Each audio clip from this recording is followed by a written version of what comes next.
एशियाई बाजारों से अच्छे संकेत। चीन, जापान समेत अधिकतर बाजारों में 1% की तेजी। एसजेएक्स निफ्टी 0.25% ऊपर। शुक्रवार को सपाट बंद हुए अमेरिकी बाजार। चीन के सेंट्रल बैंकर्स ने सिस्टम में डाली और लिक्विडिटी। 20 वित्तीय संस्थानों में डाले 1,71,000 करोड़ रुपए। मारुति सुजुकी के गुड़गांव और मानेसर प्लांट में उत्पादन बंद। जाटों के नेशनल हाईवे ब्लॉक करने से हीरो मोटो की सप्लाई पर पड़ा असर। विरोध के आगे झुका केंद्र। जाटों को ओबीसी दर्जा दिलाने के लिए हरियाणा विधानसभा में बिल लाएगी सरकार। अब तक 12 लोगों की मौत। उदय स्कीम में शामिल होने वाला छठा राज्य बना बिहार। कर्ज में डूबी बिजली कंपनियों की हालत सुधारने के लिए है उदय स्कीम। और भारतीय बाजारों के लिए होगा ये हफ्ता बेहद अहम। कल से शुरू होगा संसद का बजट सत्र। फरवरी एक्सपायरी, रेल बजट और इकोनॉमिक सर्वे पर भी होगी इस हफ्ते नजर।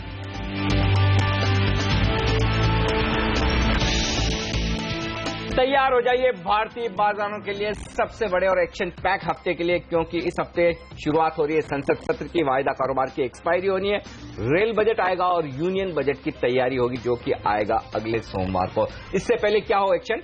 ग्लोबल मार्केट से मजबूत, लेकिन एफआईएस की बिकवाली का थोड़ा सा दबाव बढ़ा है। ऐसे में बाजार क्या 7,200 को होल्ड कर पाएंगे और ऊपर की तरफ बढ़ेंगे, ये बड़ा सवाल है। इसका लेंगे जवाब। नमस्कार, मार्केट काउंटडाउन में आप सबका स्वागत है। मैं हूं अनिल सिंह। नमस्कार, और मैं हूं हेमंत खई, और हमारे साथ जुड़ेंगे हमारे दो खास मेहमान, manasjaiswal.com के मानस जायसवाल, और थोड़ी देर बाद ट्रेंड शिफ्ट ब्रोकिंग के डायरेक्टर संदीप जैन भी हमारे साथ जुड़ेंगे। लेकिन अनिल, आप देखिए, ग्लोबल मार्केट्स ने पिछले हफ्ते सहारा दिया तो भारतीय बाजारों ने अच्छा प्रदर्शन दिखाया, लेकिन हम जिरा कर सकते हैं कि जितना तेज ग्लोबल मार्केट्स चले थे उतना तेज भारतीय बाजार नहीं चले, लेकिन कम से कम एक रैली तो देखने को मिली है। ये मोमेंटम क्या कंटिन्यू रह सकता है? कैसे अप्रोच करेंगे भारतीय बाजारों को? आज एशियाई बाजार अच्छा मजबूती के साथ ट्रेड कर रहे हैं। रहना चाहिए। फिलहाल ऐसे संकेत है नहीं हेमंत कि हम यू टर्न ले लें और ये कहें कि पूरी की पूरी रिकवरी खत्म हो गई, लेकिन रिकवरी के लिए जो अहम लेवल की चर्चा हम पिछले 3-4 दिनों से कर रहे हैं कि 7,250 के पार निकल कर टिक पाए, तो फिर एक आपको बड़ा कॉन्फिडेंस आता हुआ दिखेगा कि जो कुछ भी आपने कमजोरी 11-12 फरवरी को देखी थी वो एक बॉटम है। तो उन लेवल के बेहद करीब पहुंचे। और सबसे बढ़िया बात यह कि बाजार के बढ़ने की स्पीड बहुत अच्छी है, क्योंकि जिस धीमी गति से बाजार बढ़ रहे हैं, हर रोज इंट्राडे में करेक्शन लेकर बढ़ रहे हैं, ये एक अच्छे संकेत हैं कि आपके लिए इतनी तेज रिवर्सल भी नहीं होगी। हाँ, इसमें कोई डाउट नहीं कि पूरी की पूरी क्रेडिट ग्लोबल मार्केट्स को दी जानी चाहिए और वहीं से अब तक संकेत बनते हुए दिख रहे हैं। लेकिन कल से फिर जब भारतीय बाजार संसद सत्र शुरू होगा, प्री बजट रैली के मूड में थोड़ा बहुत आते हुए दिखेंगे। उससे पहले जहां तक आज का सवाल है, मेरे लिए सबसे अहम लेवल है 7,200 का। वो मैं जब वायदा कारोबार के डेटा एनालाइज करूंगा तब आपको बताऊंगा कि इसकी इंपॉर्टेंस क्या है। लेकिन फिलहाल अगर आज सुस्त शुरुआत हो, थोड़ी कमजोरी के साथ भी अगर शुरुआत हो, तो तुरंत निफ्टी खरीद लेना चाहिए। 7,125, 7,150 बेहद स्ट्रॉन्ग सपोर्ट का काम करेगा। 7,125 पर स्टॉप लॉस लगाना है। नेगेटिव मिले तो बहुत ही अच्छी बात है, लेकिन लग रहा है शायद हम शुरुआत पॉजिटिव करें तो 7,250, 7,275 है लक्ष्य ऊपर की तरफ का पहला, जहां पर आपको थोड़ी मुनाफा वसूली आती हुई दिखेगी। तो गैप से खुल जाए, पहले ऊपर चले जाएं तो थोड़ा सा इंतजार कर लें खरीदारी करने का। लेकिन 7,200 के नीचे फिर जाएंगे, इसकी संभावना कम दिख रही है। जहां तक बैंक निफ्टी का सवाल है, मजबूती वहां पर भी है। 14,200 के इंट्राडे स्टॉप लॉस के साथ खरीदारी करनी चाहिए। वैसे पोजिशनल सपोर्ट तो काफी दूर है बैंक निफ्टी में 13,800 के आसपास का, लेकिन इसीलिए मैंने छोटा इंट्राडे के लिए लक्ष्य दिया है। और इंट्राडे का ऊपर का टारगेट आपका बनेगा 14,500, 14,600 की रेंज में। इसके पार जाना बैंक निफ्टी के लिए थोड़ा सा मुश्किल दिख रहा है, लेकिन उन लेवल तक तो एक बार पहुंच ही सकता है। तो ओवरऑल अभी भी रुझान खरीदारी का रखने में समझदारी है। मुझे लगता है ऑटो स्टॉक्स थोड़े से दबाव में रह सकते हैं, वहां पर थोड़ी सी मुनाफा वसूली शायद आपको आती हुई नजर आए। लेकिन ओवरऑल बाजार में फिलहाल संकेत ऐसे नहीं है कि माने हम तेजी खत्म हो जाए। तो हरियाणा में जो दिक्कतें हैं उसके चलते ऑटो शेयरों में थोड़ा दबाव देखने को मिल सकता है, लेकिन देखेंगे कि ये दिक्कतें अगर सॉल्व हो जाती हैं और जाट्स को जो रिजर्वेशन ओबीसी का वो मांग रहे हैं वो मिल जाता है तो एक राहत की बात भी हो सकती है अगर ये आउटकम निकल कर आता है तो। बहरहाल लेकिन एक सेंटीमेंट के लिहाज से खराब खबर है, इस पर विस्तार से बात करेंगे। मानस जायसवाल अब हमारे साथ जुड़े हुए, उनसे पहले जान लेते हैं कि निफ्टी को आज वो किस तरह से अप्रोच करेंगे। मानस, देखकर लग रहा है, अनिल भी कह रहे हैं कि जो दूसरे हफ्ते फरवरी में हमने 68-69 के निचले स्तर लगाए थे वो तो कम से कम सेफ है, उसके नीचे तो नहीं जाएंगे एक्सपायरी से पहले। ये बताइए अब एक्सपायरी किन लेवल्स तक हो सकती है? देखिए, मैं समझता हूं कि 72.10 से लेकर 72.35 ये एक अहम लेवल्स हैं जहां पर आपको ध्यान रखना है कि निफ्टी को ये लेवल्स क्रॉस करने हैं। अगर हम पैटर्न की बात करें तो पैटर्न को देख के तो बिल्कुल लगता है कि शायद निफ्टी ये लेवल्स क्रॉस करेगा और कहीं ना कहीं 7321 के आसपास जाने की कोशिश करेगा, जो कि 61.80% रिट्रेसमेंट लेवल है। पूरा जो क्रैक हमने 7600 से देखा था। तो मेरी राय में तो अगर हम एक्सपायरी तक की बात करें तो मैं उम्मीद करता हूं कि कम से कम 7300 के ऊपर एक्सपायरी होने के चांसेस काफी ज्यादा हैं। तो अगर एक पोजीशन बनाना है तो वो डेफिनेटली लॉन्ग साइड पे रहेगा। मैं समझता हूं कि 7150 एक स्ट्रांग सपोर्ट है, तो उसके नीचे अपना स्टॉप लॉस रखें और कम से कम 7300 के टारगेट्स लेके चलें। ओके, तो 7300 तक के टारगेट्स दिख रहे हैं, यहां से तेजी का ध्यान रखना चाहिए। मानस भी यही मान रहे हैं। संदीप भी कुछ देर में हमारे साथ जुड़ेंगे, उनसे पूछेंगे कि वो कैसे अप्रोच करेंगे भारतीय बाजारों को। लेकिन अनिल, एफआईआईज की तरफ से देखिए अभी भी रुझान अच्छे नहीं। हालांकि शुक्रवार को बैंक्स बंद थे और हमने देखा था फ्लोज काफी कम आ रहे थे एफआईआईज और डीआईएस की तरफ से, लेकिन एफआईआईज के फ्लोज अभी भी नेगेटिव हैं। अच्छी बात यह दिख रही है कि पिछला हफ्ते डीआईएस ने ज्यादा खरीदारी करी है, 3700 करोड़ रुपए की, एफआईआईज ने 2600 करोड़ रुपए की बिकवाली करी है। तो डीआईएस ही बाजार को संभाल रहे हैं इस समय, इसमें कोई डाउट नहीं है। लेकिन शुक्रवार को डीआईएस की तरफ से भी हाथ थोड़े से खींचते हुए नजर आए। महज 16 करोड़ की खरीदारी हुई। अब उसको काफी हद तक हम मान सकते हैं कि चूंकि छुट्टी थी तो हो सकता है बड़े इंस्टीट्यूशन एलआईसी जैसे बंद रहे हों, तो उस वजह से आपको बड़ी खरीदारी नहीं दिखी। तो शुक्रवार के डेटा थोड़ा अलग रखकर देखें तो कैश मार्केट के डेटा उतना असर डालने वाले एफआईआईज के लिहाज से भी नहीं है, डोमेस्टिक फंड्स के लिहाज से भी नहीं, क्योंकि छोटे डेटा है। लेकिन जो दो बड़े डेटा हैं जिस पर आपको फोकस करना चाहिए वो है एक तो इंडेक्स फ्यूचर्स का, जहां 846 करोड़ की बिकवाली हुई है। अब इंटरेस्टिंग बात है कि इंडेक्स फ्यूचर्स देखिए, स्टॉक फ्यूचर्स देखिए और इंडेक्स ऑप्शंस देखिए, एफआईआईज के तीनों ही जगह जो डेटा है वो नेगेटिव है और इन डेटा में ओपन इंटरेस्ट कम होता हुआ दिख रहा है। अब इसका मतलब क्या है? जब 850 करोड़ के वो इंडेक्स फ्यूचर्स बेच रहे हैं और ओपन इंटरेस्ट कम हो रहा है, इसका मतलब है कि उन्होंने काफी हद तक तेजी की पोजीशन अपनी कम की है। तो एफआईआईज एक संकेत आपको देख रहे हैं, शायद उन्हें अभी तक इतना कॉन्फिडेंस नहीं कि हम 7250 के पार निकलकर आसानी से टिक पाएंगे, तो थोड़ी तेजी की पोजीशन में प्रॉफिट बुकिंग करने में हर्ज नहीं है। तो थोड़ी प्रॉफिट बुकिंग एफआईआईज की तरफ से आती हुई दिखी है। अगर ये डेटा आज पॉजिटिव होता तो मैं आपको दावे से कह सकता था कि आज ही हम 7200 बड़े कॉन्फिडेंस से कह सकता था कि बढ़ जाएंगे। लेकिन इस डेटा के दम पर ऐसा लग रहा है कि शायद इन लेवल पर अगर एफआई थोड़ी प्रॉफिट बुकिंग करना चाहते हैं अपनी तेजी की पोजीशन में, तो फिर बढ़ने के लिए आपको कुछ और बड़े ट्रिगर चाहिए। 1650 करोड़ की जो इंडेक्स ऑप्शन एफआईज ने बेचे, ये भी बड़ा इंटरेस्टिंग है और उसमें काफी हद तक उनकी पोजीशन पुट ऑप्शन में कम हुई। जो पुट ऑप्शन बेचकर उन्होंने तेजी की पोजीशन बनाई थी उसमें प्रॉफिट बुकिंग की। और सबसे इंटरेस्टिंग बात यह है 6500 के पुट में देखिए जो स्ट्राइक प्राइस हम भूल चुके हैं, वहां पर 13 लाख शेयर कम होते हुए दिखे। तो जिन पुट्स में अच्छा पैसा आ रहा है वहां पर पोजीशन थोड़ी सी कम करते हुए दिखे। तो प्रॉफिट बुकिंग ज्यादा हुई है, बजाय इसके कि हम ये कहें कि सेल का फिगर है, मंदी का आंकड़ा, तो उस लिहाज से थोड़ी राहत ले सकते हैं। तो मुझे लगता है शुक्रवार को चूंकि छुट्टी के हिसाब से वॉल्यूम्स थोड़े से डिस्टर्ब थे बड़े इन्वेस्टर्स की तरफ से, तो आज से देखेंगे उनका क्या रुझान रहता है। तो ये मिले जुले आंकड़े हैं एफआईज और डोमेस्टिक फंड्स की तरफ से। बिल्कुल। एफएनओ के क्यूज पूछेंगे अनिल से कुछ ही देर में, लेकिन पहले मानस से जानते हैं अगर एक ट्रेड आज के दिन उनको करना हो तो वो कौन से शेयर में होगा और किस तरफ होगा। मानस बताइए।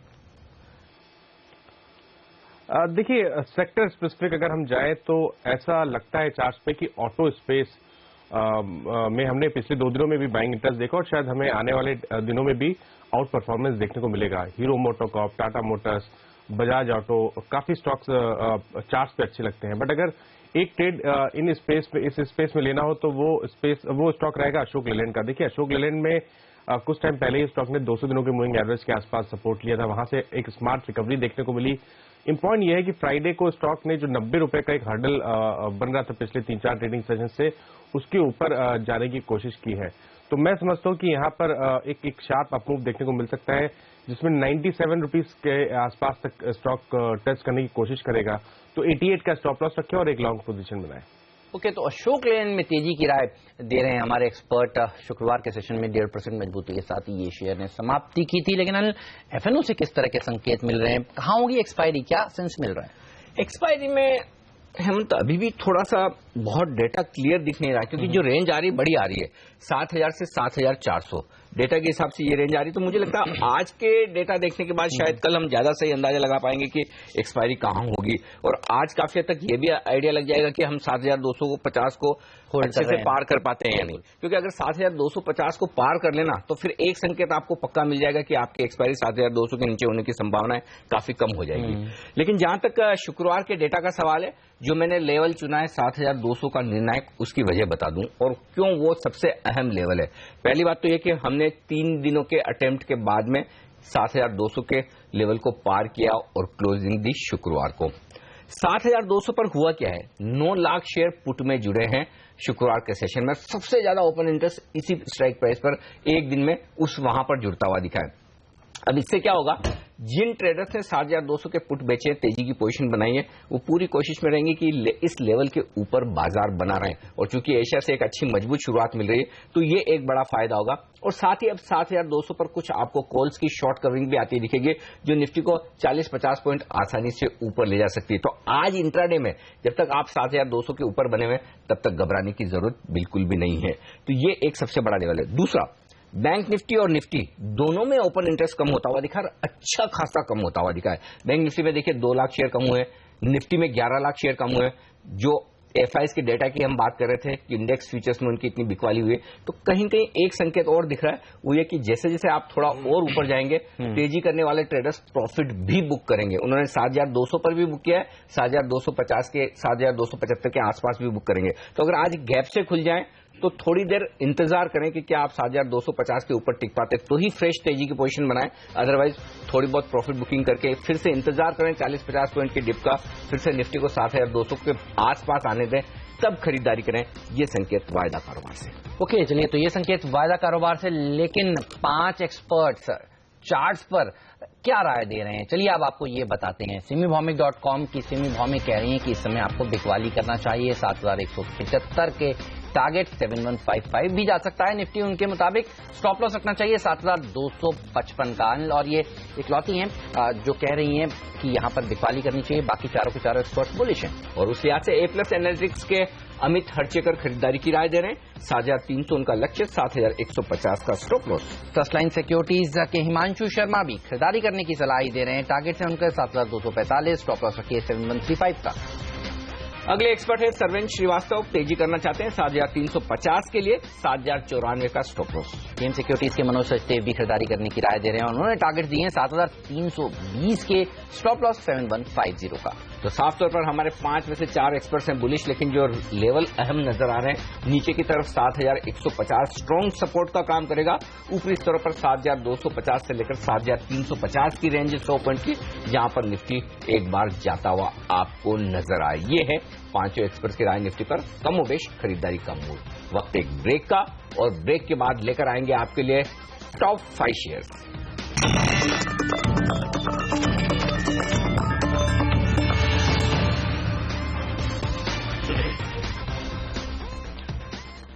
मार्केट काउंटडाउन में आप सबका स्वागत है। वक्त हो गया अब ये जानने का कि आज कौन से वो 5 स्टॉक्स हैं जहां पर आपकी नजर जरूर होनी चाहिए।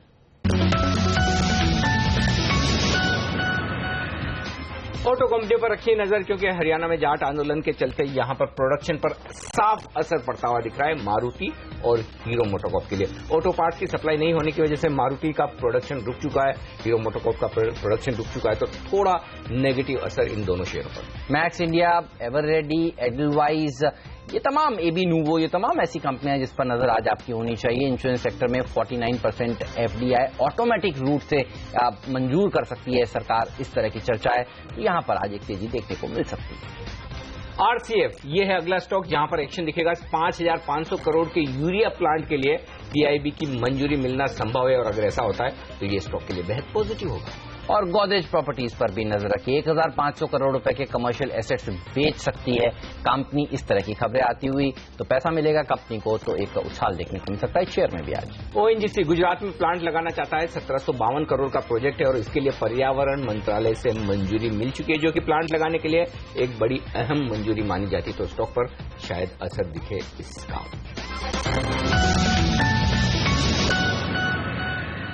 चलिए, ये तो थे टॉप 5 शेयर, लेकिन सीएनबीसी आवाज पर आ रहा है बाजार में पैसा बनाने के साथ साथ इनाम जीतने का भी मौका। जी हां, अगर आप सेबी में रजिस्टर्ड एडवाइजर हैं तो आप प्रो एडवाइजरी चैंपियनशिप के लिए जल्दी से अपने आप को रजिस्टर कराएं और पाएं चमचमाती मर्सिडीज कार जीतने का मौका।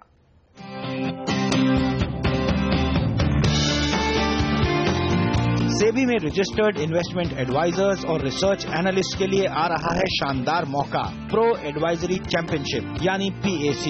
सिर्फ CNBC आवाज पर आपको मिलेगा इस चैंपियनशिप का पूरा ब्यौरा और शानदार इनाम जीतने का मौका।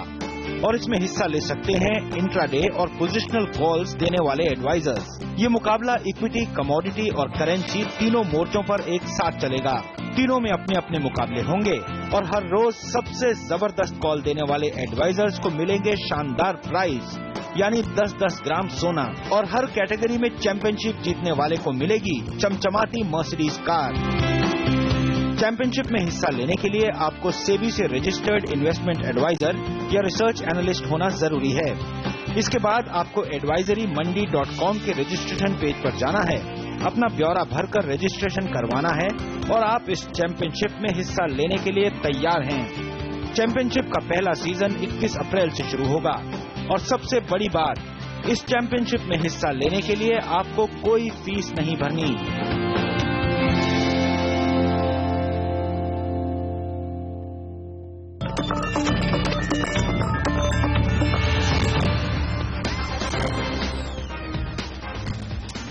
चलिए, हमारे एक्सपर्ट हमारे साथ है, लेते हैं अब उन स्टॉक्स पर राय जहां पर एक्शन रहने वाला है। मानस, इससे पहले मैं स्टॉक्स की बात करूं आपसे, एक बार पहले बैंक निफ्टी के चार्ट भी बता दीजिए, क्योंकि अच्छी मजबूती हो गई शुक्रवार को। लग रहा है 14,500 14,600 के पार निकल सकता है क्या? ऐसे कुछ संकेत है बैंक निफ्टी के लिए? देखिए, इसमें कोई शक नहीं कि पिछले 4-5 ट्रेडिंग सेशंस में बैंक निफ्टी ने भी बेस बनाने की कोशिश की है, बट फिर भी मैं समझता हूं एक हर्डल दिखता है 14,400 के आसपास। अगर बैंक निफ्टी 14,400 के लेवल्स क्रॉस कर जाता है तब तो मैं समझता हूं एक लॉन्ग पोजीशन बनानी चाहिए, जिसमें आपके स्टॉप लॉसेस 14,200 रहेंगे और टारगेट 14,800 के। चलिए, तो ये राय बैंक निफ्टी पर। लेकिन डीवीज लैब, इसको किस तरह से आप अप्रोच करेंगे? चार्ट देखकर बताइए, ये कैसा लगता है आपको चार्ट्स पर? देखिए, डीवीज लैब के साथ दिक्कत केवल इतनी है कि स्टॉक अपने 200 दिनों के मूविंग एवरेज के नीचे ट्रेड कर रहा है और जिस तरह लोअर टॉप लोअर बॉटम बन रहे हैं, तो अगर कोई उछाल मिले, स्टॉक 1040 1050 के लेवल्स टच करे तो वहां पर मैं समझता हूं एक बार लॉन्ग से एग्जिट होना चाहिए। बट 1040 1050 में भी 50 रुपए का अभी भी स्पेस दिखता है। तो अगर आप ट्रेडर हैं और स्ट्रिक्ट स्टॉप लॉस रख सकते हैं तो मेरी राय में यहां पर एक लॉन्ग पोजीशन बनानी चाहिए। फ्राइडे के मूव को देखते हुए आप बिल्कुल उम्मीद कर सकते हैं कि स्टॉक एक बार 1040 के लेवल टच करेगा, इसलिए 1040 का टारगेट सेट करें और 975 का स्टॉप लॉस रखें। अच्छा मानस, ये बताएं कि आरसीएफ खरीदना चाहिए क्या? क्योंकि खबर जो आ रही कि 5,500 करोड़ के यूरिया प्लांट के लिए इन्हें पीआईबी की मंजूरी मिल सकती है, और अगर ऐसा होता तो इनके लिए जाहिर सी बात है कि एक पॉजिटिव होगा। क्या करना चाहिए इस शेयर में?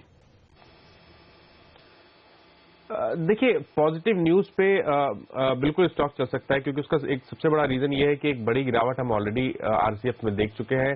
स्टॉक ने पिछले दिनों 35 रुपए के आसपास बेस बनाने की कोशिश की और फ्राइडे के सेशन में बहुत ही बढ़िया वॉल्यूम्स देखने को मिले। स्टॉक ने पॉइंट रेजिस्टेंस को ब्रेक किया है। तो अगर आप ट्रेडर हैं तब तो आप बिल्कुल एक ट्रेड ले सकते हैं जहां पर 50 दिनों का मूविंग एवरेज जो कि 43.20 के आसपास है, तो वहां के टारगेट सेट करें, एक लॉन्ग पोजीशन बनाएं और 38.90 का स्टॉप लॉस रखें। बट अनिल जी, यहाँ पर ये जरूर मेंशन करूंगा कि जिस तरह वीकली चार्ट डेवलप हुए हैं अभी तक, मैं नहीं समझता कि बहुत बड़े मूव की उम्मीद करनी चाहिए। इसलिए छोटे मुनाफे अगर आपको मिलते हैं और स्टॉक 43 के आसपास आए तो वहां पर प्रॉफिट जरूर बुक करें और उसके बाद आपको 45 रुपए को ब्रेक करने का इंतजार करना है। जब भी 45 रुपए के ऊपर जाए तब आप एक एक बड़ी रैली की उम्मीद कर सकते हैं। ऑलराइट, तो ये राय इन शेयरों पर। लेकिन लेंगे एक छोटा सा ब्रेक का। हमारे साथ गौरव बिस्सा भी जुड़ेंगे, उनसे जानेंगे एफएनओ में किस तरह के संकेत उनको दिख रहे हैं, और साथ ही बात करेंगे मारुति की भी। जी हाँ, मारुति में आप देखिए जो मानेसर और गुड़गांवा में जो इनके प्लांट्स हैं उसको टेम्परेरी रोक दिया गया है, वहां पर कामकाज नहीं हो रहा है शनिवार से, क्योंकि जाट्स ने जिस तरह से एजिटेशन किया है, आवाज उठाई है कि ओबीसी का एक स्टेटस उनको दिया जाए, उसके चलते वहां पर प्रदर्शन हुआ है और कामकाज नहीं हो पा रहा है। इस शेयर पर किस तरह का असर देखने को मिलेगा? हीरो मोटोकॉर्प पर भी बात करेंगे। प्रोडक्शन तो हो रहा है लेकिन डिस्पैचेस रुक गए हैं वहां पर, इनके चार्ट्स कैसे लगते हैं, इस सब पर बात ब्रेक के बाद।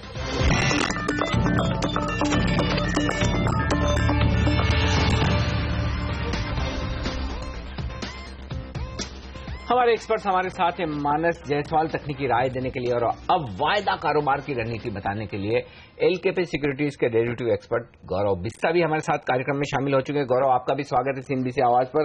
राय पहले निफ्टी पर ही ली जाए, क्या लग रहा है निफ्टी खरीदना चाहिए अगर आज ये 20-25 पॉइंट ऊपर शुरुआत हो जाए तब भी लगता है कि 7225 के आसपास या ऊपर खुलने की तैयारी है? Good morning. मेरे सबसे ऊपरी लेवल्स पे लेंगे वो ज्यादा बेहतर होगा। रीजन है कि 7220 एक साइकोलॉजिकली इंपॉर्टेंट रेजिस्टेंस के तौर पे उभरते हुए आ रहा है। तो अगर ये लेवल्स के ऊपर राउंड अबाउट 7220 7230 के ऊपर अगर निफ्टी आता है, अगर आप बाय करते हैं तो 7185 7190 स्टॉप लॉस आप ले सकते हैं, क्योंकि ये अगर सस्टेन हुआ तो नया दौर शुरू होगा शॉर्ट कवरिंग का और आपको 7320 से 7350 तक के लेवल्स आपको देखने मिल सकते हैं। शायद एक्सपायर तक आपको 7350 ना देखने मिले शायद, लेकिन कुछ दिनों में पॉसिबिलिटी है कि एक बार 7350 के ऊपर भी निफ्टी फिर जा सकते हैं। बराबर। और ये भी बताइए बैंक निफ्टी में कौन से लेवल्स इंपॉर्टेंट है आज के लिए? ये मेरे हिसाब से 14500 बहुत ही महत्वपूर्ण लेवल है। अगर आप ऑप्शंस की रणनीति भी देखेंगे तो 14500 पे पहले पुट्स में काफी एक्शन था तो उसके नीचे ट्रेड किया तो we have seen fall of 500 points और अभी कॉल में काफी एक अच्छा कॉन्सेंट्रेशन हो रहा है। तो अगर 14500 सस्टेन कर लेगा तो 500 पॉइंट की रैली जो है वो आपको 2 दिनों में भी देखने मिल सकती है, जहां पे एक अच्छा रेजिस्टेंस है वो 15000 का। जब 15000 क्रॉस करेगा तो जो नेक्स्ट रैली है वो आपको 15600 15800 तक आपको देखने मिल सकती है। तो 14500 काफी महत्वपूर्ण लेवल है। अगर एक्सपायरी 14500 के ऊपर आती है तो आपको 1000 पॉइंट का मूव भी आपको एक 7-8 दिन में देखने मिल सकता है। तो अबाउ 14500 आप बाय कर सकते हैं। 14200 14250 का स्टॉप लॉस, 15000 के ऊपर के टारगेट्स के लिए आप खेल सकते हैं। ओके, तो ये है राय बैंक निफ्टी पर। गौरव की तरफ से कुछ और स्टॉक्स पर भी राय ली जाए, मारुति और हीरो मोटोकॉर्प। चूंकि खबर नेगेटिव है गौरव इन दोनों स्टॉक्स के लिए, मारुति का तो प्रोडक्शन बंद हुआ है और हीरो मोटोकॉर्प की सप्लाई बंद हुई है। अब इस खबर के चलते शायद नेगेटिव ओपनिंग तो होती हुई दिखे, उसके बाद क्या शॉर्ट करना चाहिए या निचले स्तर पर खरीदारी करेंगे? कैसे ट्रेड करें मारुति और हीरो मोटोकॉर्प को आज? ये पहली बात तो मारुति की अगर 2 या 3% अगर होता है तो ट्रेड नहीं बनेगा अगर गैप डाउन अगर होता है, लेकिन अगर फॉर एनी रीजन क्योंकि महत्वपूर्ण आपके लेवल्स के आसपास ही है, प्रीवियस लो अगर तोड़ेगा तो आपके काफी सारे शॉर्ट सेलर्स में आ जाएंगे फ्लो बनने के हिसाब से। तो अगर ये 5 से 6% अगर नीचे आता है चाहे ओपनिंग में या कुछ ही समय में अगर आता है तो मैं कॉन्ट्रा बाय की सलाह दूंगा। मैं बोलना डिफिकल्ट है कि कौन से लेवल्स तक वो आएगा, लेकिन अगर 5-6% अगर होता है तो बहुत अच्छा ट्रेड ये होगा कि आप out of money call option खरीदिए मार्च सीरीज का। आज अगर निफ्टी 7230 क्रॉस करेगा तो मेरा ये मानना है कि आज के आज अगर 5% का अगर डाउन भी आता है, गैप डाउन होता है तो वो भी पूरा आपका स्क्वीज हो जाएगा, गैप पूरा फिल हो जाएगा आज के आज ही, क्योंकि इतना सारे शॉर्ट्स बन चुके हैं।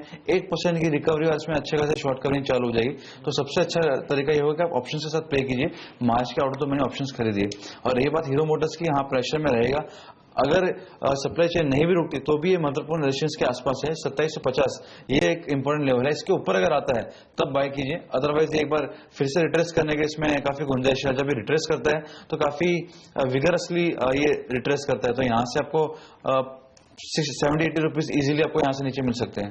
ओके, चलिए तो ये रहा इन दोनों ही शेयरों पर। लेकिन जस्ट डायल मानस, इस पर आपकी राय जानना चाहता हूं। एक नया प्रोडक्ट ये लॉन्च कर रहे हैं जेडी ओमनी, इसका लॉन्च आज हो रहा है और ये एसएमईज के लिए प्रोडक्ट लॉन्च किया जा रहा है और कंपनी कह रही है कि 25,000 से 30,000 नए कस्टमर्स ये FY17 में जोड़ेंगे इस प्रोडक्ट के जरिए। और ये भी कह रहे हैं कि मार्जिन्स जो हैं वो काफी अच्छे एंजॉय करेंगे इस नए प्रोडक्ट में। ये बताइए, इन सब खबरों के चलते ये शेयर क्या रिकवर कर सकता है आज के दिन? क्या तेजी करेंगे या आपको लगता है उछाल में बिकवाली जो रणनीति इसमें चल रही है वही काम करेगी आगे भी? देखिए, जो लॉन्ग टर्म चार्ट्स हैं वहां पर तो बिल्कुल उछाल में बिकवाली करने के अवसर दिखते हैं, बट जब हम डेली चार्ट देखते हैं तो ऐसा लगता है कि जो ये उछाल होगा, ये जो अपसाइड करेक्शन होगा, ये थोड़ा और एक्सटेंड हो सकता है। पिछले 4-5 ट्रेडिंग सेशंस में हमने एक डिसेंट बाउंस बैक देख लिया है। लास्ट सेशन में थोड़ा करेक्शन भी देखने को मिला, बट मैं समझता हूँ कि अगर आप ट्रेडर हैं तो बिल्कुल यहाँ पर इस जो हमने गिरावट देखी है लास्ट सेशन में, उसको एक खरीदारी के मौके की तरह देखना चाहिए। मैं समझता हूँ कि स्टॉक अब जब तक 490 के ऊपर ट्रेड कर रहा है तब तक तो आप बिल्कुल स्टॉक में बने रह सकते हैं लॉन्ग पोजीशन के साथ। इसलिए 490 का स्टॉप लॉस रखें, एक लॉन्ग पोजीशन बनाएं। मैं समझता हूं कि कम से कम 600, 610 तक के स्तर आने वाले टाइम में जस्ट डायल में देखने को मिल सकते हैं।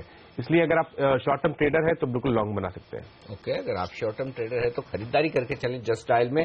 ये राय है चार्ट्स के लिहाज से, तो यहां पर तेजी करने का एक मौका बन सकता है। हमारे साथ अब ट्रेड स्विफ्ट ब्रोकिंग के संदीप जैन भी कार्यक्रम में शामिल हो चुके हैं। संदीप, एक्सपायरी का हफ्ता है, क्या संकेत मिल रहे हैं? बाजार क्या मजबूत रहेंगे और निफ्टी में क्या आपके इस वक्त खरीदारी की राय है?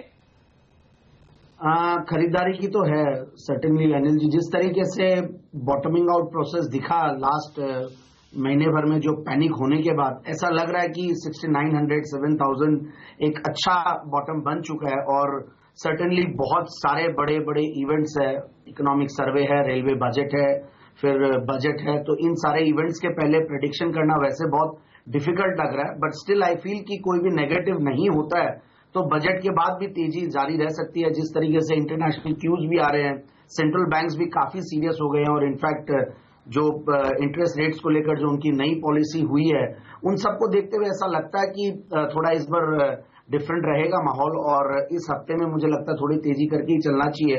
और 7250 7280 का जो रेंज है काफी स्ट्रांग रेजिस्टेंस है, जिसको क्रॉस करना बहुत जरूरी है। बट ओवरऑल आई फील कि कटान के पहले हो सकता है कि ये 7300 7330 जो कि एक शॉर्ट टर्म रेजिस्टेंस की तरह काम करेगा, वहां तक सर्टेनली पहुंचेगा। बट आज का पॉजिटिव क्लोजिंग मुझे सर्टेनली बहुत इंपॉर्टेंट लग रहा है। ओके, तो यहाँ पर आज तेजी देखने को मिल सकती है। ये बताइए, अगर एक शेयर आपको ट्रेड करना हो तो वो कौन सा शेयर होगा फिर आज, संदीप? मेरी नजर है रिलायंस कैपिटल पे। मुझे वो शेयर वैसे भी अच्छा खासा करेक्शन हो चुका है और डाउनसाइड रिस्क बहुत लगती नहीं है। और जिस तरीके से कंपनी ने रिसेंटली जो भी डेट रिडक्शन को लेकर और ग्रुप ने भी काफी रीस्ट्रेटेजाइज किया है और वैल्यूएशंस बहुत सस्ते लग रहे हैं और कुछ अनाउंसमेंट्स भी है आज उस कंपनी को लेकर, तो मुझे ऐसा लगता है कि स्टॉक में सर्टेनली बेट लगाना चाहिए। ब्रोकिंग कारोबार को लेकर आज एक प्रेस कॉन्फ्रेंस करने वाली है कंपनी। बिल्कुल, तो दोपहर में आज रिलायंस सिक्योरिटीज को लेकर किसी तरह का कोई ऐलान हो सकता है, उस पर आप नजर रखें। लेकिन कुछ बेहतरीन पिक्स में गौरव की भी देख रहा था और उस पर भी राय लेना चाहता हूं। गौरव, डीवीज लैब, अभी हम थोड़ी देर पहले बात भी कर रहे थे, आपकी ट्रेडिंग पिक्स में सबसे ऊपर है। खबर एक और ये आ रही है इसके लिए बड़ी पॉजिटिव कि यूएस एफडीए ने जो इंस्पेक्शन किया इनके प्लांट का और उसमें किसी तरह के कोई ऑब्जर्वेशन नहीं मिले, तो आज के लिए बड़ा पॉजिटिव है कि कोई बड़ी खराब खबर ना आए यूएस एफडीए की तरफ से इंस्पेक्शन के बाद, यही बहुत बड़ी बात है। तो स्टॉक के लिए खबर पॉजिटिव है। आपने दी है राय खरीदारी की, बताइए क्या लक्ष्य है आपके? देखिए, शॉर्ट टर्म में देखा जाए तो 1030 तक आपको देखने मिल सकता है। अगर ये सस्टेन कर ले तो आपको 1065 1070 तक भी देखने मिल सकता है। इसमें ज्यादा समय नहीं लगेगा, काफी बीटन डाउन स्टॉक है। जहां से इसमें शॉर्ट कवरिंग शुरू हुई है वो एक निचले स्तर है, काफी मल्टी मंथ लो आप कह दीजिए, वो टाइप्स के लेवल है। तो अगर वो सस्टेन हो जाते हैं तो एक अच्छी खासी उछाल आपको देखने मिल सकती है।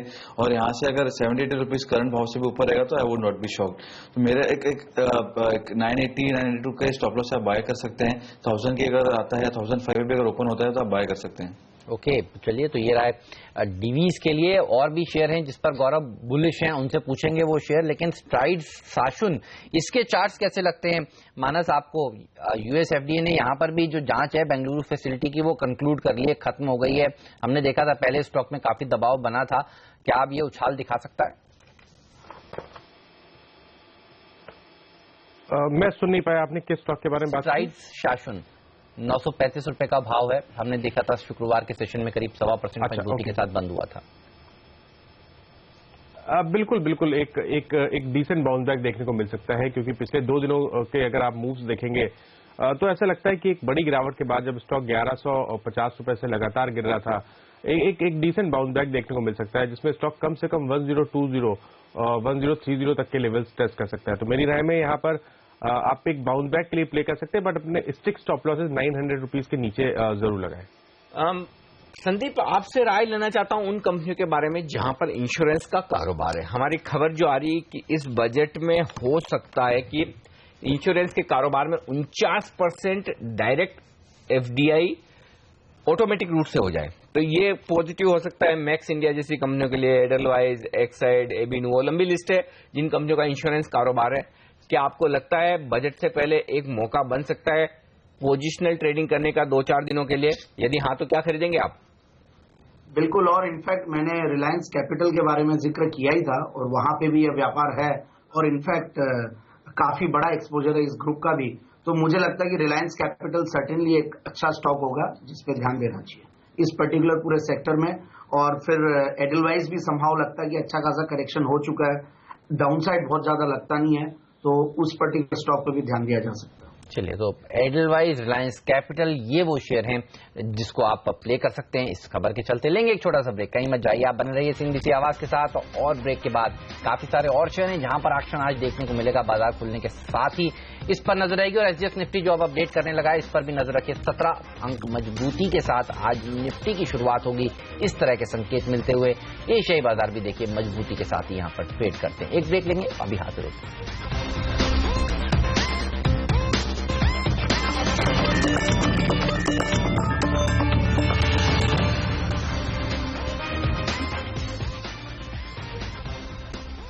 हमारे एक्सपर्ट्स हमारे साथ है, संदीप जैन, मानस जायसवाल और गौरव बिस्सा। और अब फोकस कुछ और स्टॉक्स पर जहां पर आज आपके लिए मौके ट्रेडिंग के लिए आज से टाटा मोटर्स गौरव की लिस्ट में है। खरीदारी की राय डिवीज लैब के बाद। गौरव बताएं क्यों पसंद है आपको और क्या टारगेट्स हैं इसके लिए?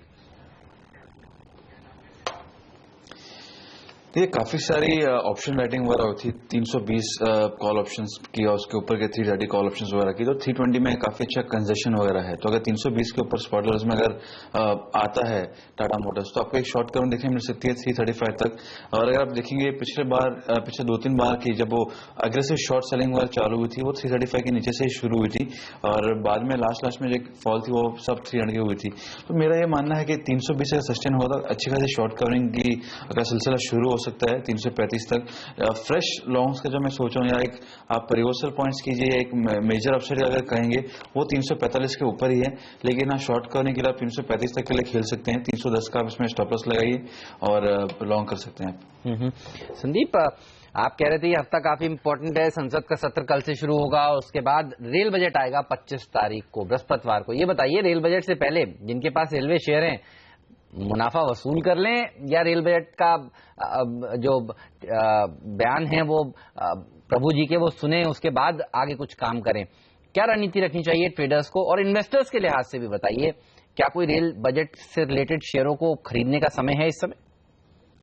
वैसे तो देखिए करेक्शन काफी आ चुका है सारे स्टॉक्स में ही, और मुझे ऐसा लगता है कि इस पर्टिकुलर सेक्टर में एक स्टॉक मुझे जो बहुत पसंद है, जिस तरीके की ऑर्डर बुक है और जो फंडामेंटल्स है कंपनी के, वो है टीटागढ़ वैगन्स। पहले भी मैंने रेकमेंड किया हुआ है, उस स्टॉक पे बिल्कुल ध्यान देना चाहिए। फिर टेक्स मैको है। तो वैसे इस सेक्टर पे जो आपका दूसरा सवाल था कि रेलवे बजट के पहले स्ट्रैटेजी क्या रहनी चाहिए, मेरे हिसाब से एक बार बाइंग करके चलना चाहिए। ओके, खरीदारी करें रेल बजट के पहले रेलवे शेयरों में, ये राय है संदीप की तरफ से। टीटागढ़ वैगन और टैक्स मैको ये दूसरा स्टॉक है जहां पर आप तेजी कर सकते हैं। एक और स्टॉक गोदरेज प्रॉपर्टीज। मानस चार्ट देखकर बताएं क्या यहां पर तेजी करनी चाहिए, क्योंकि 1500 करोड़ रुपए की कमर्शियल एसेट्स बेचने की कंपनी की योजना है, उससे पैसा जुटाएंगे। क्या कह रहे हैं चार्ट, तेजी का मौका है? नहीं, मैं नहीं समझता तेजी का मौका है। मैं समझता हूं कि अभी भी गिरावट बाकी है। 340 रुपए से लोअर टॉप लोअर बॉटम बन रहे हैं और पिछले दिनों स्टॉक अपने 200 दिनों के मूविंग एवरेज के नीचे चला गया है। तो आप अभी भी उम्मीद कर सकते हैं कि स्टॉक 260 से लेकर 250 की रेंज में एक बार आने की कोशिश करेगा। तो मेरी राय में अभी अवॉइड करें, और अगर आपको लॉन्ग बनाना ही है तो कंफर्मेशन में बाय करें जब स्टॉक एक बार रिवर्सल के साइन दिखाए और स्टॉक अपने 290 रुपए के ऊपर निकले। मानस, रेल बजट से पहले ये बताइए आपको इनमें से कौन से शेयर पसंद आ रहे हैं? देखिए, शुक्रवार के सेशन में 7% टीटागढ़, टैक्स रेल 5-6% दौड़ा। सारे के सारे रेलवे शेयरों में एक अच्छी तेजी देखने को मिल रही है। ये हफ्ता मुनाफा वसूली के नाम चढ़ सकता है, या फिर आपको लगता है ये रैली बजट तक, बृहस्पतिवार तक बनी रहेगी रेल बजट तक?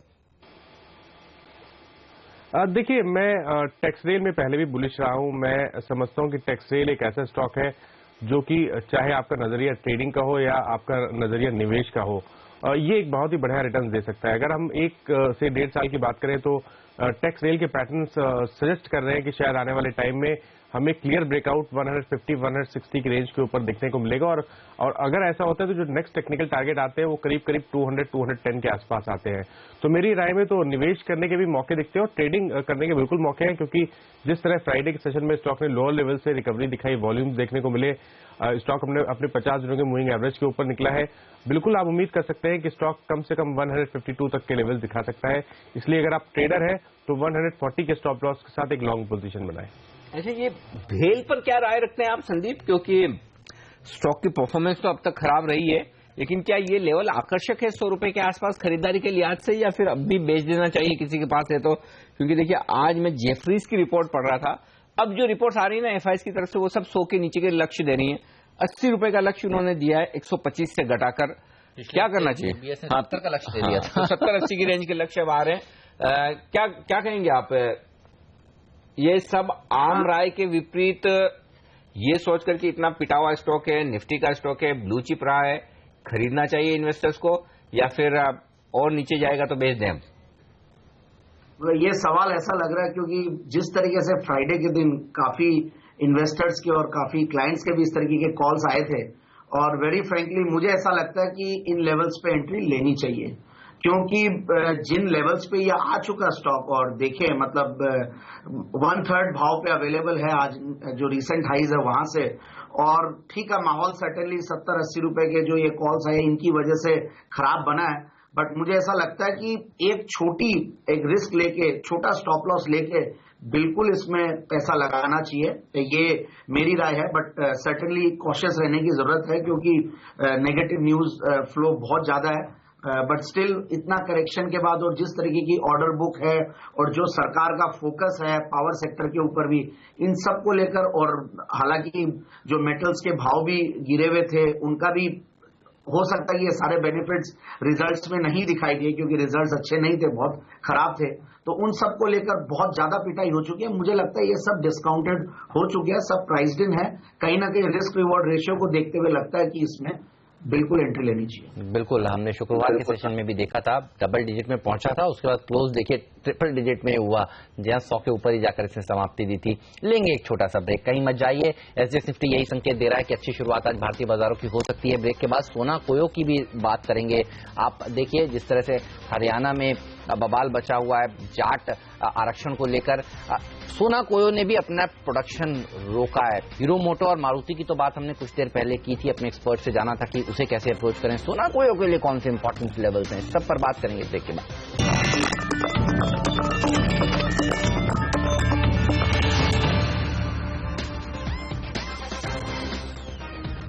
स्वागत है आप सभी का सीएनबीसी आवाज पर। आप देख रहे हैं मार्केट काउंटडाउन, हमारे साथ हमारे खास मेहमान संदीप जैन, मानस जायसवाल, गौरव बिस्सा जुड़े हुए हैं। संदीप, आपसे राय लेना चाहूंगा सोना कोयो के शेयर पर। ये बताइए, मारुति कह रहा है कि उनको पार्ट्स नहीं मिल पा रहा है तो इसलिए उन्होंने प्रोडक्शन को हॉल्ट किया है। शनिवार को उन्होंने ये सूचना दी, जिस तरह से हरियाणा में जाट्स ने आंदोलन कर रखा है। ये बताइए, ऑटो एंसिलरी स्टॉक क्या सोना कोयो पर भी इसके चलते प्रभाव देखने को मिल सकता है आज के सत्र में? बिल्कुल, इनफैक्ट बहुत सारी कंपनियों पे प्रभाव पड़ा और ये बहुत बड़ा लॉस है। जो आंदोलन था वो काफी पैनिकिंग था। इनफैक्ट दिल्ली जयपुर से हम हैं तो हमें पता है कि किस तरीके का माहौल था और जिस तरीके से डिस्टर्बेंसेस हुई है और बिजनेस लॉस भी हुआ है। जो आंकड़े आ रहे 20,000 करोड़ तक का बिजनेस लॉस हुआ है। और मुझे ऐसा लगता है कि मारुति के प्रोडक्शन पे फर्क पड़ा है, हीरो होंडा के प्रोडक्शन पे फर्क पड़ा है, तो सर्टेनली सोना कोयो पे फर्क पड़ेगा ही। और ऑटो एंसिलरी यूनिट्स काफी सारी है, काफी कंपनीज है वहां पे, तो उन सब पे फर्क पड़ा है। बाकी पर्टिकुलरली आप सोना कोयो की अगर फंडामेंटल्स और टेक्निकल्स की बात करें तो मैं ज्यादा ट्रैक नहीं करता, इसलिए पर्टिकुलरली स्टॉक पे बात नहीं कर पाऊंगा। ओके, मानस से पूछ लेते हैं कि टेक्निकल्स कैसे लगते हैं। मानस, चार्ट्स पर सोना कोयो कैसा लगता है आपको? देखिए, चार्ट्स पे तो अभी भी वीक लगता है क्योंकि अगर आप देखिए तो पिछले हफ्ते एक बढ़िया रिकवरी जरूर देखने मिली थी लोअर लेवल्स पे, बट स्टॉक सस्टेन नहीं कर पाया। हायर लेवल पे 45-47 बड़ा रेजिस्टेंस दिखने लगा है स्टॉक के लिए। और जिस तरह की गिरावट हमने लास्ट सेशन में देखी, ऐसा हो सकता है कि हमें गिरावट अभी और बढ़ते हुए देखने को मिले, स्टॉक वापस 40 रुपए या तो 39 रुपीज के लेवल्स को टेस्ट करे। तो मेरी राय में तो अगर उछाल मिले तो 45-46 ये इस तरह ऐसे हैं जहां पर एक बार स्टॉक से निकलना चाहिए। ओके, तो ये राय सोना कोयो पर फिलहाल खरीदारी की कोशिश न करें। चार्ट्स पर भी वीक है और खबरें भी खराब है। वक्त एक ब्रेक का, और ब्रेक के बाद लौटेंगे आपके लिए भरपूर एक्शन लेकर, क्योंकि शुरुआत होगी प्री ओपनिंग सेशन की। अब एसजीएक्स निफ्टी तो है मजबूत 15 अंक ऊपर, हालांकि बाकी एशियाई बाजार ज्यादा मजबूती के साथ ट्रेड कर रहे हैं, तो देखना होगा एसजीएक्स निफ्टी में थोड़ी और मजबूती बढ़ती है क्या। रुपए की ओपनिंग पर नजर रखेंगे, 68 रुपए 45 पैसे ये लेवल थे रुपए के, और शुक्रवार को तो बैंक बंद थे, तो आज रुपया भी 3 दिन के बाद खुलेगा। साथ ही आपको बताएंगे कौन से ब्रोकरेज हाउस हैं जो रिपोर्ट्स लेकर आए हैं आज और जिन शेयरों पर असर पड़ने वाला है, और सबसे ज्यादा जो आपका फेवरेट है जिसका इंतजार आपको हमेशा 9 बजे के बाद रहता है, वो है स्टॉक 2020 का अपडेट इस छोटे से ब्रेक के बाद।